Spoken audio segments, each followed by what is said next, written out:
మన పూర్ణిమలో కళ్యాణం కమనీయం సేల్స్ ప్రతి 15,000 రూపాయల కొనుగోలుపై కంచి కాటన్ శారీ ఉచితం. టు ఐ డ్రీమ్ ధర్మ మార్గం విత్ విజిత కార్యక్రమానికి స్వాగతం. ప్రస్తుతం మనతో పాటు ఉన్నారు ప్రముఖ ఆధ్యాత్మికవేత్త అనుపమ అడూప. ఇప్పుడు వారితో మాట్లాడి మరిన్ని విషయాలు తెలుసుకునే ప్రయత్నం చేద్దాం. నమస్తే అండి. నమస్తే అండి. సూర్యగ్రహణము అని చెప్పి అమావాస్య కూడా ఉంది అని చెప్పి అంటున్నారు. వాస్తవమేనో కాదో మరి.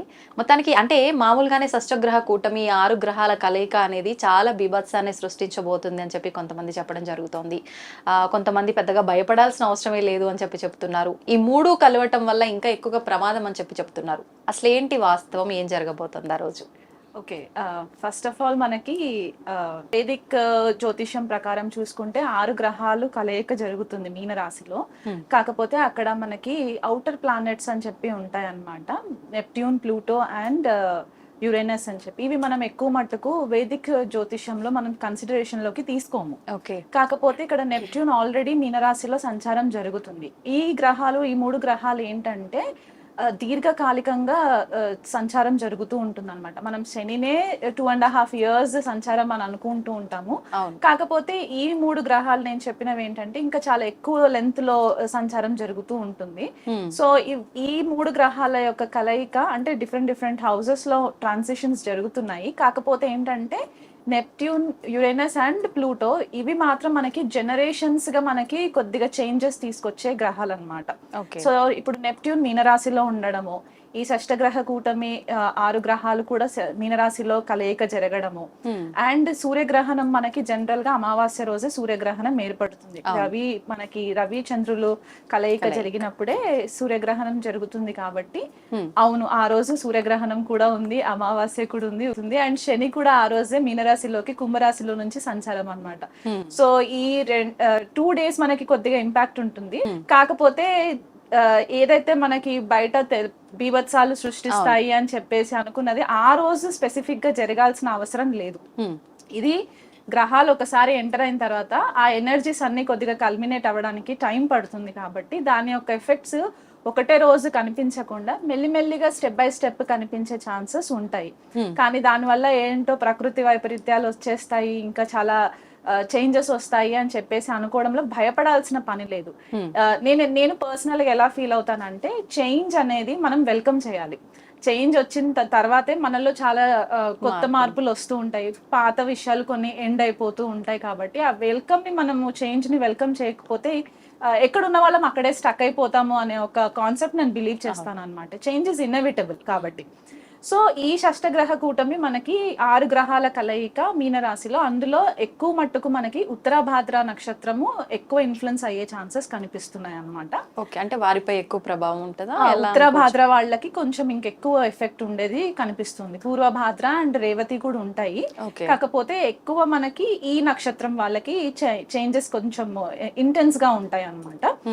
రవి, చంద్రుడు, శుక్రుడు ఉచ్చలో ఉండి రెట్రోలో ఉన్నారనమాట ప్రజెంట్. బుధుడు కూడా రెట్రోలో ఉంటారు ఇప్పుడు.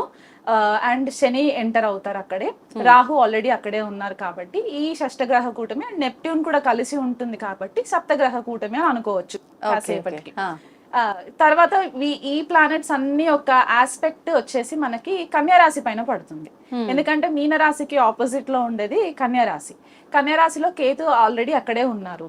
అండ్ కన్యారాశి ఎక్కువ ఇంపాక్ట్ అవుతుంది. చాలా మంది ఏంటంటే మీనరాశిలో షష్టగ్రహ కూటమి జరుగుతుంది, మీనరాశి గురించే మాట్లాడుతున్నారే తప్ప కన్యారాశిని నెగ్లెక్ట్ చేస్తున్నారు అనమాట. అందరూ అని చెప్పను, కొంతమంది. సో వాస్తవానికి చాలా వరకు ప్రతి ఒక్కరు మాట్లాడింది మీనరాశిలో, కాబట్టి మీనరాశి వారికి ప్రభావం అనే చెప్పడం జరిగింది. సో కన్యారాశిలో కేతు ఉండడము అండ్ ఇప్పుడు కుజుడు కూడా ఆల్మోస్ట్ మళ్ళీ వక్రీగతిలో నుంచి బయటికి వచ్చేసి కర్కాటక రాశిలోకి సంచారం జరగడం మనకి April 7th జరుగుతుంది. సో ఆయన కూడా లాస్ట్ డిగ్రీస్ మిథున్ రాశిలో ఉంటారనమాట. సో మిథున్ రాశి నుంచి కన్యా రాశి పైన తన ఆస్పెక్ట్ పడుతుంది, చతుర్థ ఆస్పెక్ట్ పడుతుంది కుజుడికి. గురుడు ఆల్రెడీ వృషభ రాశిలో సంచారం జరుగుతూ మృగశిర నక్షత్రంలో ఉంటారు. ఆయన పంచమ దృష్టి కన్యా రాశి పైన పడుతుంది. ఈ షష్టగ్రహాల దృష్టి మొత్తం కూడా మళ్ళీ కన్యా రాశి పైన పడడం అంటే ఆల్మోస్ట్ 9 గ్రహాల వీక్షణ కన్యా రాశి పైన పడుతుంది, కేతు పైన పడుతుంది అనమాట. సో ఇక్కడ ఇంపాక్ట్ ఎక్కువ మట్టుకు మీనరాశి ఒక ఎక్స్టెంట్ కి ఇంపాక్ట్ అవుతాయి. ఇక్కడ కన్యా రాశి వాళ్ళు కూడా ఇంకెక్కువ స్థాయిలో ఇంపాక్ట్ అయ్యే ఛాన్సెస్ మనకు కనిపిస్తాయి. సో మనకి జనరల్ గా శాస్త్ర ప్రకారం ఏం చెప్తారంటే కన్యా రాశి మనకి నైసర్గిక కాలపురుష కుండలిలో ప్రారబ్ధ కర్మాని కూడా మనకి విశ్లేషణలోకి తీసుకుంటారనమాట. ఎందుకంటే అది మనకి షష్ఠ భావం అవుతుంది. సో షష్ఠ భావం మనకి ప్రారబ్ధ కర్మాని రిప్రజెంట్ చేస్తుంది. అంటే మనం గతంలో చేసిన కర్మలన్నీ కూడా ఇక్కడ అకౌంట్ లోకి వస్తాయి. ఈ మీనరాశికి వచ్చేసరికి ఏంటంటే మోక్ష త్రికోణము గురు స్వక్షేత్రం అవుతుంది. సో దాని వల్ల ఏంటంటే మనకి ఏదైతే ప్రారబ్ధ కర్మాలు ఇప్పటి వరకు మనం ఫేస్ చేస్తూ వచ్చామో ఈ షష్టగ్రహ కూటమి తర్వాత ఒక ట్రాన్స్ఫర్మేషన్ జరిగే ఛాన్సెస్ కనిపిస్తూ ఉంటాయి. ఓకే, ఎలాంటి? ఇది పర్సనల్ లెవెల్లో ట్రాన్స్ఫర్మేషన్స్ కనిపిస్తాయి, గ్లోబల్ లెవెల్లో కూడా ట్రాన్స్ఫర్మేషన్స్ కనిపిస్తాయి. ఇది వరకు ఏదైతే ట్రెండ్ ని ఫాలో అవుతూ వస్తున్నామో ఆ ట్రెండ్ కొద్దిగా చేంజెస్ లోకి గురి అయ్యే ఛాన్సెస్ కనిపిస్తాయి. అంటే ఒక అలవాట్లు మనం ఏవైతే చేసుకుంటూ వచ్చామో ఆ అలవాట్లు కట్ అయిపోవడము, రిలేషన్షిప్స్ లో కొద్దిపాటిగా ఇండివిజువల్ జన్మ జాతకాల దగ్గరకు వచ్చినప్పుడు మనకి ఎవరితోటైతే సరిగ్గా పడకపోవట్లేదు, కొద్ది కాలంగా మనం ఇబ్బందులు పడుతున్నాం అనుకున్న రిలేషన్స్ కొద్దిపాటిగా చేంజెస్ రావడము, ఇలాంటివి కొన్ని జరిగే ఛాన్సెస్ కనిపిస్తాయి. దీర్ఘకాలికంగా ఇబ్బందులు పడుతూ ఉన్న వాళ్ళు, హెల్త్ పరంగా ఇబ్బందులు పడుతున్న వాళ్ళు, వాళ్ళకి ఏదైనా ఒక సోర్స్ కనిపించడం ఇప్పుడు ఎండింగ్ అవ్వడానికి, కొత్త బిగినింగ్స్ స్టార్ట్ అవ్వడానికి అన్నమాట. అండ్ మనకి మీనరాశి ఎగ్జిట్ పాయింట్ కూడా అని చెప్తూ ఉంటాం అనమాట. ఎందుకంటే నైసర్గిక కాలపురుష కుండలిలో 12th హౌస్ అవుతుంది. సో ఎగ్జిట్ పాయింట్ అన్నమాట. మనం మోక్ష త్రికోణ అని కూడా చెప్తూ ఉంటాం. అండ్ అది బేసికల్ గా ఏంటంటే జలతత్వ రాశి. సో ఇక్కడ ఏంటంటే గురు స్వక్షేత్రం అవుతుంది కాబట్టి నాలెడ్జ్ కి ఎక్కువ ఇంపార్టెన్స్ పెరుగుతుంది. ఇది వరకు ఏదైతే షార్ట్ కట్ లో అన్ని సాధించేయాలి అని అనుకునే వాళ్ళు ఎవరైతే ఉంటారో వాళ్ళకందరికి కూడా కొద్దిపాటిగా ఇప్పుడు డిసప్పాయింట్మెంట్ అయ్యే ఛాన్సెస్ అన్నమాట. ఎందుకంటే రాహు సంచారం మీనరాశిలో ఒక 18 months నుంచి అక్కడే సంచారం జరుగుతున్నప్పుడు మనం చూసుంటాం ఏంటంటే చాలా మంది స్పిరిచువలిస్టులు బయటికి రావడము, అస్ట్రాలజర్స్ బయటికి రావడము, ఇవన్నీ కూడా జరుగుతూ వచ్చాయి. ఒక మాయలో పెట్టేస్తూ వచ్చేసారు అనమాట. సో ఇప్పుడు ఎప్పుడైతే శని ఎంటర్ అవుతారో మీనరాశిలోకి ఇవన్నీ కొద్దిగా కట్ అవుతాయి. చాలా మట్టుకు ఇంటర్నేషనల్ ఫారెన్ ట్రేడింగ్ లో కూడా టర్మ్స్ అండ్ కండిషన్స్ చేంజ్ అవుతాయి. పొలిటికల్ జియోపొలిటికల్ ఇష్యూస్ లో చేంజెస్ వస్తాయి. కంట్రీస్ టు కంట్రీస్ ఏవైతే మనకి అగ్రిమెంట్స్ ఉంటాయో అగ్రిమెంట్స్, కాంట్రాక్టువల్ అగ్రిమెంట్స్ లో కూడా చాలా చేంజెస్ వస్తాయి. ఇంపోర్ట్ ఎక్స్పోర్ట్ బిజినెసెస్ లో కూడా చాలా చేంజెస్ వస్తాయి. అంటే ఏ కంట్రీ వాళ్ళు వాళ్ళ కంట్రీ పబ్లిక్ కి ఎక్కువ ఇంపార్టెన్స్ ఇవ్వడం అనేది మనకి కనిపిస్తూ ఉంటది అనమాట. ఇది March 29th రోజే జరుగుతుందా అంటే అలా జరగదు. ఎప్పటి వరకు ఉంటుంది ప్రభావం? దీని ఎఫెక్ట్ మనకి దాదాపుగా ఒక 6 to 8 months వరకు ఉంటుంది. అండ్ ఎందుకంటే మళ్ళీ రాహు కూడా బయటికి వచ్చేస్తారు. ఆ షష్టగ్రహ కూటమి 2.5 days వరకు మనకి ఎఫెక్ట్ ఉంటుంది. తర్వాత పంచగ్రహ కూటమి అవుతుంది. ఎందుకంటే చంద్రుడు బయటికి వచ్చేస్తాడు 2.5 days తర్వాత. సో పంచగ్రహ కూటమి మెల్లిమెల్లిగా ఒక పీరియడ్ ఆఫ్ టైం వచ్చేసరికి ఈ గ్రహాలన్నీ బయటికి వచ్చేసిన తర్వాత శని రాహులు మాత్రం 51 రోజులు కలిసి ఉంటారు మీనరాశిలో. సో అప్పుడు కూడా కొద్దిపాటిగా ఎఫెక్ట్స్ మనకి కనిపిస్తుంటాయి. అంటే ఎదురుబడి క్లాషెస్ అవుతాయి అన్నమాట. దాదాపు సుమారు ఒక 2 నెలల వరకు ఆ ప్రభావం ఉంటుండొచ్చు. 2 నెలలు ఉంటుంది. కాకపోతే మనకి సూర్యగ్రహణం కూడా జరుగుతుంది కాబట్టి దీర్ఘకాలికంగా ఒక 6 months వరకు మనం రఫ్ గా వేసుకోవచ్చు అనమాట. 6 months వరకు వేసుకోవచ్చు. కాకపోతే ఇనిషియేషన్ అవ్వడము, ఏదైనా చేంజెస్ కి ఇనిషియేషన్ అవ్వడం మాత్రము ఇప్పటి నుంచి స్టార్ట్ అవుతుంది. మనం దాని ఇంపాక్ట్ మెల్లిమెల్లిగా చూస్తూ వస్తాం అనమాట. అండ్ మనకి మూవీ ఇండస్ట్రీస్ లో వర్క్ చేసే వాళ్ళకి కూడా కొద్దిపాటిగా ఇంపాక్ట్ ఉంటుంది. ఎందువల్ల అంటే శుక్రుడు కూడా అక్కడే ఉంటారు కాబట్టి షష్టగ్రహ కూటమిలో మనకి మూవీస్ అంతా కూడా మనకి నెగిటివ్ ఇంపాక్ట్ పడే నెగిటివ్ కొంతమందికి ఉంటుంది, కొంతమంది పాజిటివ్ కూడా అయ్యే ఛాన్సెస్ ఉంటాయి. అంటే నెగిటివ్ నుంచి పాజిటివ్ చేంజెస్ అన్నమాట. ఇప్పుడు నేను కెరియర్ లో స్టక్ అయిపోయాను, నేను గ్రోత్ అవ్వట్లేదు అంటే వాళ్ళు ఏదైనా కొత్తగా రెడీ చేసుకోవడము, వాళ్ళకి ప్లానింగ్ చేసుకోవడము, ఇవన్నీ జరిగే ఛాన్సెస్ ఉంటాయి. ఫైనాన్షియల్ స్కామ్స్ బయటికి వస్తాయి. పెద్ద పెద్ద స్థాయిలో ఫైనాన్షియల్ స్కామ్స్ వస్తారనమాట. కొద్దిగా బయటికి వచ్చే ఛాన్సెస్ మనకు కనిపిస్తుంటాయి. అంటే కొన్ని చిట్ ఫండ్ కంపెనీస్ ఉంటూ ఉంటాయి, లేకపోతే రియల్ ఎస్టేట్ బిజినెసెస్ కొన్ని పెద్ద స్థాయిలో ఉన్నవన్నీ కూడా మనం చూస్తూ ఉంటాము. ఇవన్నీ కూడా బయటికి వస్తాయి. రీసెంట్ ఇప్పుడు లీలావతి హాస్పిటల్ ఇష్యూ కూడా కొద్దిగా బయటికి వచ్చింది కదా. సో ఇలాంటి హాస్పిటల్స్ కి సంబంధించి, ఫారెన్ ట్రాన్సాక్షన్స్ కి సంబంధించి ఇవన్నీ కూడా కొద్దిగా బయటికి వచ్చే ఛాన్సెస్ కనిపిస్తున్నాయి. స్టాక్ ఎక్స్చేంజ్ లో చాలా మంది ఇంట్రెస్ట్ ఉంటుంది. అంటే షార్ట్ టైమ్ లో ఎక్కువ మనీ సంపాదించాలి అనుకునే వాళ్ళకి ఈ షార్ట్ కట్స్ అన్నిటికీ చెక్ పడుతుంది అనమాట. ఈ షార్ట్ కట్స్ అన్ని పనిచేయవు. ఇప్పుడు మనకి యూట్యూబ్ ఛానల్స్ సంబంధించి కూడా అంటే డిఫరెంట్ కేటగిరీస్ లో ఛానల్స్ చాలా ఇంపార్టెన్స్ అయిపోయింది కదా మనకి. వెబ్ సిరీస్ ఇవన్నీ ఎక్కువ అయిపోయాయి కాబట్టి ఇది ఇంటర్నేషనల్ లెవెల్లో కూడా మనకి కొద్దిపాటిగా లాస్ లో చేంజెస్ వస్తాయి.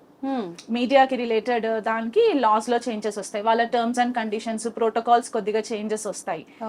ఇప్పుడు 8 minute వీడియో లెంత్ ఏవైతే ఉన్నాయో జనాలు ఏంటంటే వాళ్ళు కూడా కొద్దిగా నాలెడ్జ్ గెయిన్ చేయాలి అనే ఒక ఆలోచనతోటి 20 minutes 30 minutes లెంత్ వీడియోస్ ని కూడా వాచ్ చేయడానికి కూడా కొద్దిగా ఛాన్సెస్ ఎక్కువ కనిపించే ఇది ఉంటుంది. ఎందుకంటే శని ఒక కర్మ గ్రహం కాబట్టి ఆయన ధర్మ త్రికోణం ప్లస్ ఇది మోక్ష త్రికోణం గురు రాశి కాబట్టి ఇక్కడ ఏంటంటే నాలెడ్జ్ కి ఎక్కువ ఇంపార్టెన్స్ అయిపోతుంది అనమాట. నేను ఏం నేర్చుకోగలను, నేను టైం వేస్ట్ చేయకుండా నేను ఏదైనా ఒకటి నేర్చుకోవడానికి సంసిద్ధంగా ఉంటాను అనే ఒక ఆలోచన వస్తుంది. అండ్ నేను కొంతమందిని ఎవరినైతే గురువుగా భావిస్తానో వాళ్ళు చెప్పిన కాన్సెప్ట్స్ ప్రకారం ఏంటి అంటే, ఈ మేజర్ గ్రహాలు ఏవైతే ఉన్నాయో 3 to 4 గ్రహాలు మనకి ఉత్తర భాద్రాలో సంచారం జరుగుతూ ఉండడము, అండ్ శని రాహు వచ్చేసి పూర్వ భాద్రాలో సంచారం జరగడం, ఈ రెండు కూడా కొద్దిగా మనకి ట్రాన్స్ఫర్మేషన్ నక్షత్రాస్ కిందికి కన్సిడరేషన్ లోకి వస్తాయి.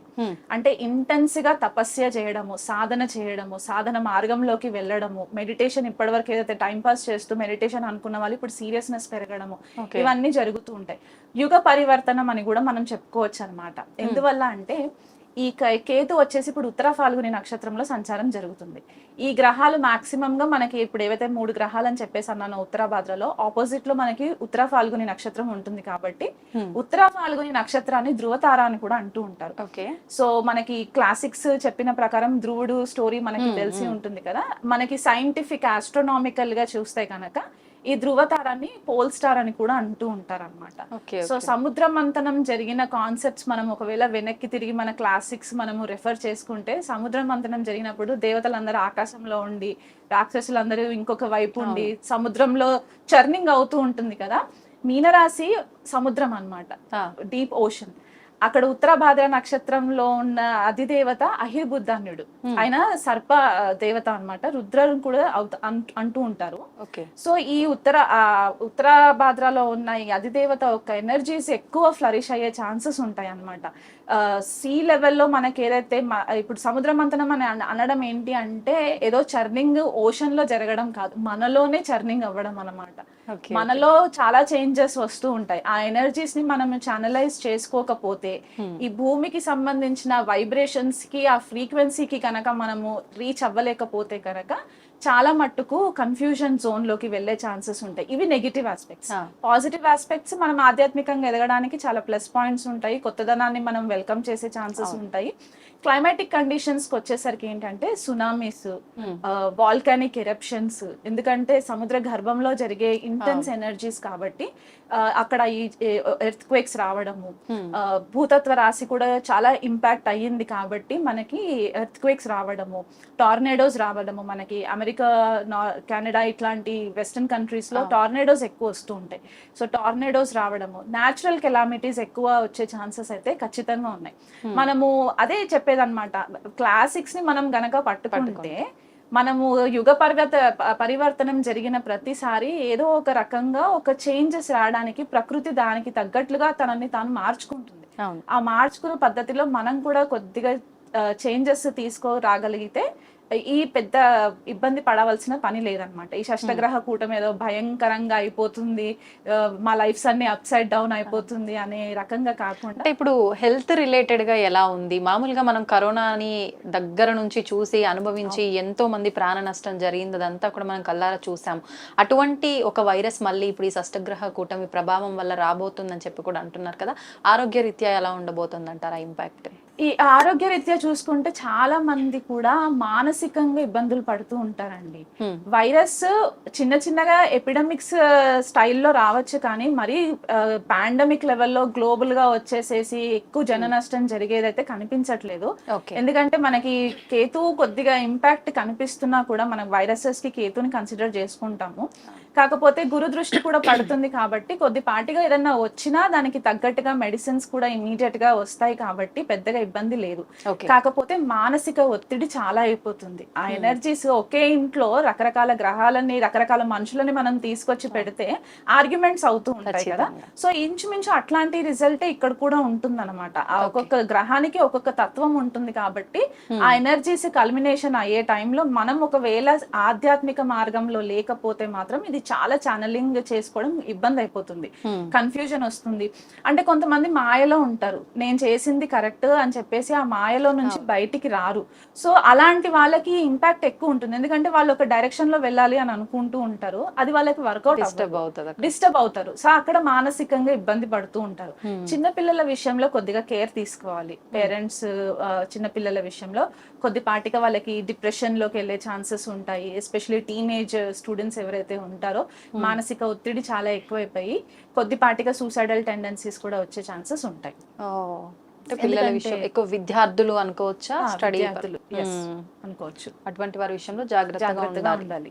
అంటే ఇది మళ్ళీ వ్యక్తిగతంగా వాళ్ళ జాతకానికి సంబంధించి చూసుకోవాల్సిన అవసరం ఉంటుందా, లేదంటే ఈ ప్రభావం ఇందాక మనం మాట్లాడుకున్నట్టు కన్యారాశి, మీనరాశి వీళ్ళపైన మాత్రమే, అంటే దానికి సంబంధించిన వాళ్ళపైన ప్రభావం ఉంటుందంటారు ఆరోగ్య రీత్యా? ఇప్పుడు మీరు చెప్పిన ఈ విద్యార్థులకు సంబంధించి కూడా అంటే కొంతమందికి ఏంటంటే జన్మ జాతకాలలో మీనరాశిలో కొన్ని గ్రహాలు ఉంటాయి జన్మ జాతకంలో. సో ఈ గోచారంలో ఈ గ్రహాలు వాటిపైన ట్రాన్సిట్ అవుతాయి కాబట్టి అక్కడ వాళ్ళ జన్మ జాతకంలో ఎలాంటి గ్రహాలు ప్లేస్ అయి ఉన్నాయో కూడా మనం కన్సిడరేషన్ లోకి తీసుకోవాలి. కానీ దీని ఇంపాక్ట్ ఓవరాల్ గా ఉంటుంది. ఎక్కువ మట్టుకు మీనరాశి, కన్యారాశి, కర్కాటక రాశి, వృశ్చిక రాశి, సింహరాశి వీళ్ళకి కొంచెం ఎక్కువ డిస్టర్బెన్సెస్ అయ్యే ఛాన్సెస్ ఉంటాయి. మేషరాశి, కుంభరాశి వీళ్ళకి ఎక్కువ డిస్టర్బెన్సెస్, ఎందుకంటే ఆల్రెడీ వాళ్ళు కూడా కొద్దిగా ఏలినాటి శని ప్రభావంలో ఉన్నారు కుంభరాశి వాళ్ళు. సింహరాశి వాళ్ళకి అష్టమ శని మొదలవుతుంది కాబట్టి సో వీళ్ళకి కొద్దిపాటిగా ఇమోషనల్ డిస్టర్బెన్సెస్ అయ్యే ఛాన్సెస్ కనిపిస్తాయి. రిలేషన్షిప్ లో డైనామిక్స్ కొద్దిగా చేంజ్ అయ్యే ఛాన్సెస్ కనిపిస్తూ ఉంటాయి. కాబట్టి వ్యక్తిగతంగా నేను పర్సనల్ గా అడ్వైస్ చేసేది ఏంటి అంటే, ఈ షష్టగ్రహ కూటమి అయిపోయిన తర్వాత మీ దగ్గరలో ఉన్న ఏ ఆలయంకైనా సరే వెళ్ళి నవగ్రహ శాంతి పూజ చేయించుకుంటే మాత్రం మీకు చాలా మట్టుకు రిలీఫ్ ఉంటుంది. అండ్ రెగ్యులర్ గా కనీసం ఇది వరకు గనక స్టార్ట్ చేయకపోతే ఇక మీదటైనా సరే సాధన చేసుకోవడము, లేదంటే ఒక మంత్ర జపం తీసుకొని గురు దీక్ష లాగా తీసుకొని అయినా సరే మంత్రం ప్రాక్టీస్ చేసుకోవడము, మెడిటేషన్ చేయడం, ఎంత మీరు కామ్ గా ఉంటే ఈ ఎనర్జీస్ ని మీరు అంత ఈజీగా హ్యాండిల్ చేయడానికి ఉంటుంది. గ్లోబల్ లెవెల్లో చేంజెస్ వచ్చినప్పుడు మనకు తెలియకుండా ఇండైరెక్ట్ గా మనకు కూడా ఎఫెక్ట్స్ పడుతూనే ఉంటాయి మేజర్ స్థాయిలో. సో దాని కొద్దిగా మనము ప్రభావం మనం తగ్గించుకోవాలి అంటే ఆధ్యాత్మికంగా మనం ఎక్కువగా ముందుకు వెళ్లే ప్రయత్నం చేయాలి ఆధ్యాత్మికంగా. ఎందుకంటే మీనరాశి ఇట్ సెల్ఫ్ మనకు అది చెప్తూ ఉంటది, స్పిరిచువల్ గా అప్లిఫ్ట్ అవ్వాలి అని చెప్పేసి అది ఒక రీజనింగ్ ఉండడానికి అక్కడ కనిపిస్తుంది. కాబట్టి మనం ఎవరినైతే దైవ మార్గంలో లేరో వాళ్ళ లైఫ్స్ మీరు దగ్గర ఉండి చూడండి ఒకసారి. వాళ్ళు చాలా కన్ఫ్యూజన్ లో ఉంటారు, టెంపరీగా హ్యాపీగా ఉంటారు, కానీ ఆ దైవశక్తి లేకపోతే వాళ్ళు చాలా డిస్టర్బ్ అయిపోతారు అనమాట. సో అందుకనే స్పెసిఫిక్ గా అందరూ కూడా ఆధ్యాత్మిక మార్గంలో ఉండి మీరు ఏ పెద్ద పెద్ద మంత్రాలు చదవమని చెప్పట్లేదు, జస్ట్ ఒక 10 minutes మిమ్మల్ని మీరు తెలుసుకోవడానికి, మీ ఇన్నర్ కామ్నెస్ తీసుకురావడానికి మెడిటేషన్ ప్రాక్టీస్ చేసుకుంటే మంచిది. ఓకే, సంతోషం అండి, చాలా చక్కగా వివరించారు, ఎన్నెన్నో విషయాలు తెలియజేశారు. ధన్యవాదాలు.